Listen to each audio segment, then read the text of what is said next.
పశ్చాత్తాపంతో కూడిన ప్రార్థన దినము కొరకు ఏర్పాటు చేయబడిన దేవుని పరిశుద్ధ వాక్యమును భయభక్తులతో చదువుకుందాం. అది అపోస్తలుడైన యోహాను రాసిన ప్రకటన గ్రంథం 3వ అధ్యాయం మొదటి 6 వచనాలు. ప్రకటన గ్రంథము 3వ అధ్యాయము మొదటి వచనము నుండి ప్రారంభం.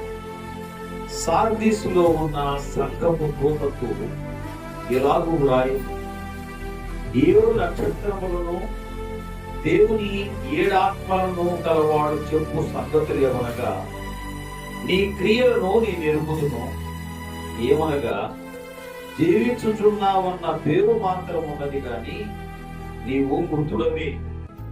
నీ క్రియలు నా దేవుని ఎదుట సంపూర్ణమైనవిగా నాకు కనబడలేదు కనుక జాగరూకుడిపై సావనై ఉన్న మిగిలిన వాటిని బలపరచు.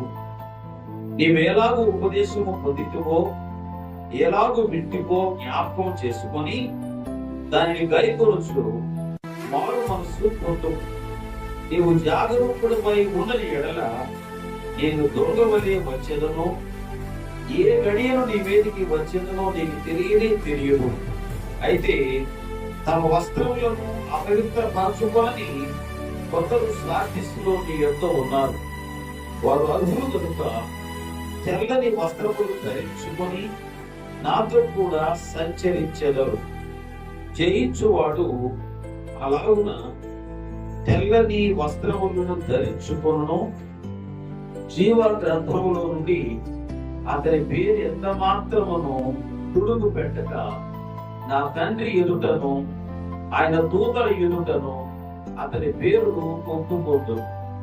సంఘములతో ఆత్మ చెప్పుచున్న మాట చెవిగలవాడు వినుగాక.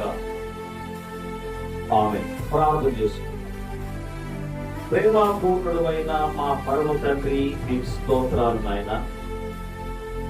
ఈ సంవత్సరపు అంతము గడియలలో మీ సాన్నిధ్యములో మేము కూడుకొని మీ పరిశుద్ధ నామాన్ని జపించి ధరించి ప్రభువా మీకు కృతజ్ఞతాస్తుతులు చెల్లించి ఇదిగో ఇప్పుడు మీ వాక్యాన్ని ధ్యానించడానికి సిద్ధపడుతున్నాము నాయన.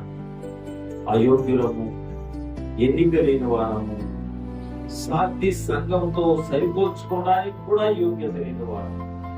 ప్రభు ఈ సమయంలో మీరు మాతో మాట్లాడి మా మీద దృష్టి ఉంచి మా భవిష్యత్తు జీవన విధానాన్ని గురితో నడిపించి మీరే ఘనత పొందమని యేసు నామములో ప్రార్థించి అడుగుచున్నాము తండ్రి. ఆమేన్. దయచేసి కూర్చోండి.